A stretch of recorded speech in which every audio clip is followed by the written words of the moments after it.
every day. I used to date someone who was a transhumanist who believed that like death could be cured. So we used to talk about death quite often. And now I'm nannying a 4-year-old, so we also talk about death sometimes. But as far as me, I don't think about going out. Not very often. Oh, wow. As you being a Muslim, you think about it every day. You got to think about it. I actually try to remind myself about it, every couple of weeks, I would guess, actually. I think about it every now and then. It's not a personal concern right now, but I know I am getting older. I'll be 65 in a month, so it has popped in my mind a lot more.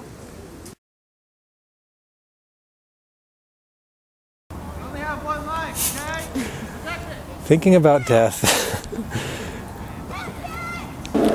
Well, first off, I want to be prepared so that I don't leave a lot of messy stuff around when I'm not here to take care of it. It doesn't really frighten me. It intrigues me because I want to know what's going to happen afterwards. And of course, I don't know. I mean, it's not an uncomfortable feeling, and it's not like dying, death feeling. It's just, it got to happen one day. It got to happen to everybody. It's complicated. It's both a thing that I think gives clarity, like meaning to what a day is or life is. But, there's also this great feeling of mystery and this abyss that I'm facing. So when I think about death, I think this might be the last opportunity I have to enjoy a cup of coffee or drive my car or interact with another person. So I want to make it a good one, and I want to really enjoy it. Well, honestly, you here to die. So it makes all Muslims feel happy that we go on the Jannah. Well, I think I usually think about it in a context of like, would I or wouldn't I kill myself? And so because of that, I think it makes me feel sort of strangely uncertain about my own actions or like what I may or may not do in a given like emotional moment. I think it makes me feel fine.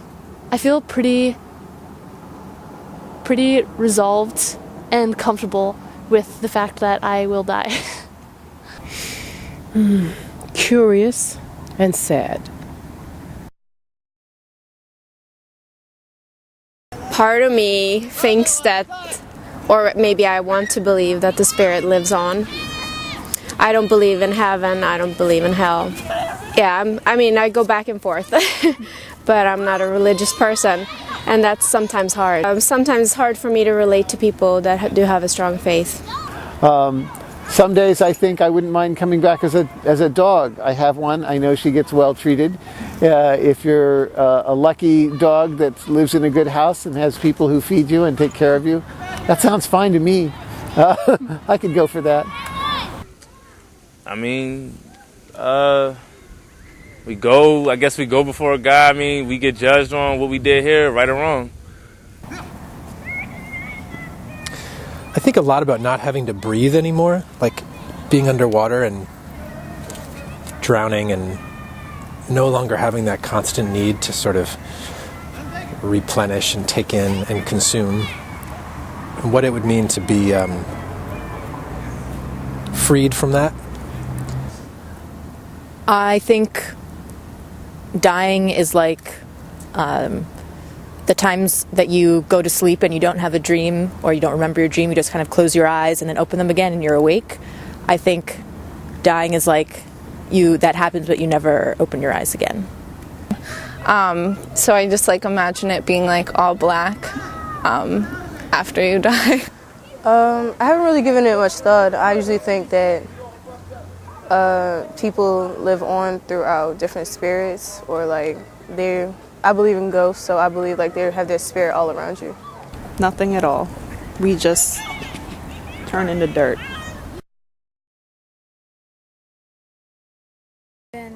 God or a God? Yeah, without a doubt. Yep. I don't think of it in terms of an old guy with white hair who points his finger and makes things happen. It's not that kind of a God, but certainly spiritual forces are important and all around us. My mom always told me, like, all right, well, you better get your life right. If you don't, you're going to the lake of hell. Like, and I visualize the lake of hell like it's like a lake, you know, where, you know, it's like saliva, like lava, whatever, like a volcano explosion, something like that, and you're going down, you know, and like you're in there just floating. So I don't want to be there, you know. I don't want to be there. I mean, I'm going to be honest with you. I'm actually happy I don't believe in God. I've often said if there was a God and he showed his face, I'd hit it because of all the things I've been through and all the things everybody's been through. I don't think it would be that if anything is consciously doing that, it's pretty awful. I don't believe there is no heaven or hell. Oh, so do you believe in a God or God? I believe in God. I'm a Christian, but I just don't think if you just don't, because everybody make mistakes, I just don't think if you make all mistakes, you're just going to go to hell after you die. Because everybody makes mistakes. You make a mistake every day. I've never been super religious, so I don't know if I believe in heaven, but sometimes I believe in souls. Who knows? Yeah, traditional heaven or hell. Like I said, you get judged off of the things we've done here. You bad, go straight, hell. Good, go to heaven. I guess it's generally like that. I think the afterlife is going to be you die and then you be reborn. Again, do you have another life? Because I don't think the world's ever going to end.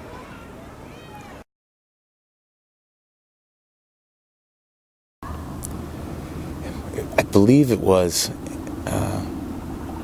an aunt or uncle on my mother's side that I don't even remember the name of, and it freaked me out.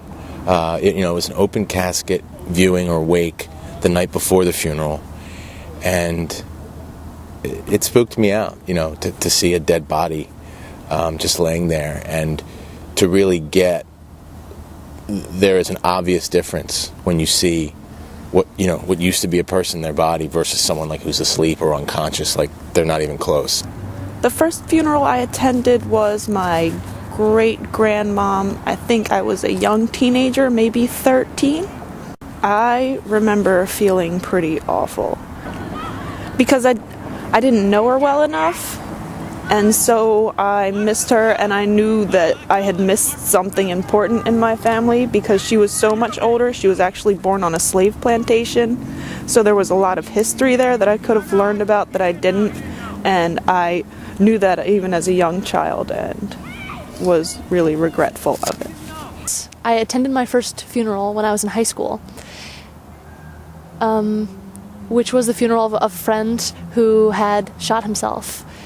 And it was a very strange experience because no one expected it.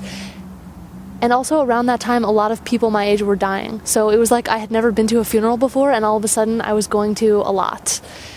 So, yeah, it was a very strange time because it just felt intense. It felt like the immediacy of death was closing in on everyone. So everyone was panicked and also in mourning. I think the first funeral I attended was my mother's father. And I was 9 or 8. So he was a real bastard, and no one liked him, and he didn't like anyone. And even at that age, I sort of knew, this was a bad man. And even the way people talked about it, I was like, people are usually at funerals, I just assumed, maybe I'd seen movies, that people said really nice things about people, and people were very pointedly not saying super nice things. I think it was another coworker of mine, and I really had a hard time with the viewing. I just think it's really weird. We don't do that in Sweden. I just think it's weird, the whole thing that you embalm the body and put makeup on and let them lay on display. It just seems, I don't know. I think that you would like to remember the person when they were alive. My Uncle Ron, and he was, I think, in his 80s. It was at a Buddhist temple. Went to a funeral yesterday, as a matter of fact. A friend of mine used to come out here and listen to our jazz shows and our oldie shows. And he had passed away. He had prostate cancer, but he was in his 80s, but he didn't want no chemotherapy or nothing. He just said he suffered with it. So I remember feeling emotionally detached, and I think feeling uncertain if that was okay or not. Well, it was a friend who arranged her own 60th birthday, and people flew in from all around the country to celebrate her birthday, and she died at the birthday party. And so the funeral took place a few days later, and it was like a party. It was a party because she wanted a party. It was amazing, actually. I mean, I can think of like my buddies from college, you know, the ones that outlive me. Like, yeah, like they'll probably be getting hammered at my funeral, and that'd be fine with me. So yeah. I would not to be in a church though, but I know my family going to put me in the church, but I shouldn't be in the church, you know. Just wrapped up and put in the building. Let's just, have a party, have everybody have a nice drink and talk about whatever you want to talk about, and then go pour my ashes at the base of a tree. That's enough for me. I don't want to have a closed casket, even if I feel like I'm totally different in the way I look. I want somebody to look at me and then try to remember me for everything good that I did before I died. I don't feel an immense amount of attachment to the, what's the word for it? To the cohesion of my body, I guess, after I die. Cremation, just is going to happen more quickly what would happen naturally over time as far as the decaying of your body, returning it, to the whole, returning it to everything. So yeah. Yeah, even though I love graveyards, I don't, want to take up space by being buried. I got a bed at home, right? And if you can bury me in my bed, I would want you to do that. Sounds good. Do you know how you'd want your body to be treated if you're into burial? I don't want to be in no fire. I ain't trying to be in no fire. I want to be decapitated and then cremated, so I know that I'm not coming back, and I know that nobody's touching my body. I have real issues with that. I don't want bugs eating my body or people walking over my grave. I don't like the idea of any of that. So just to be ashes scattered somewhere. My sister wants a Viking funeral, and she's made me swear that I would make sure that would happen, that she gets pushed off in a boat over a lake with fireworks on the boat, and somebody hits the boat with a fire arrow that lights off all the fireworks. She's really insistent on that. Yeah. I think I am an organ donor. It's on my license. But I might change my mind about that. No, I went through chemo, and so I couldn't, even if I wanted to. But again, I don't want to because I don't want anything touching my body. Like me personally, I'd rather not give away my organs. I like to keep everything just with me. Come on down, boy.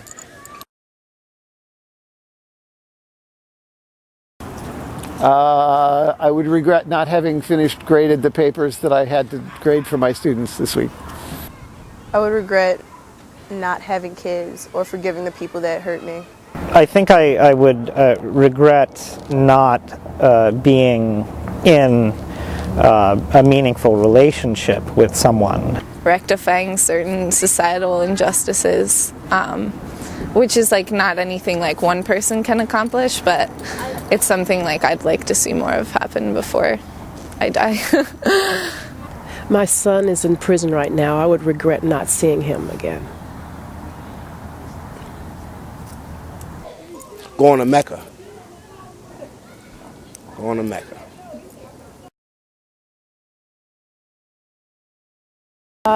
Awesome. As I'd like to be remembered as an awesome person because it's true.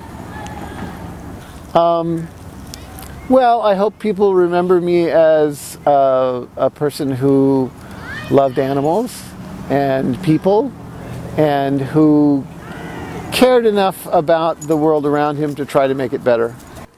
Through my son, you know, I just want people to remember, you know, Tremaine was something.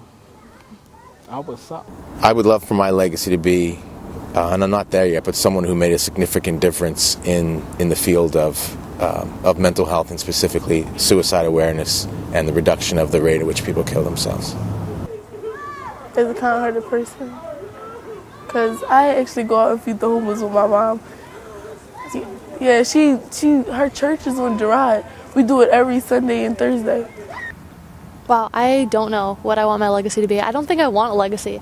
I don't think I have attachments to being remembered or to have done something significant. There's this kind of dorky exercise that I was told to do recently, and I did it, which is to write your obituary, which is like, how are people going to remember you? Loving, spirited, fun father and friend, and someone who was of service, someone who was trying to be helpful and useful where he could. And one of the nice things about writing that is it makes you realize I think a ton of my time and worry and anxiety are around work, but I think a ton of the things that matter most to me are not work-related. Work's important, but it's not the center. So it made me see how skewed those things were. That's why I like to think about death. Well, thanks so much. Sure. Well done.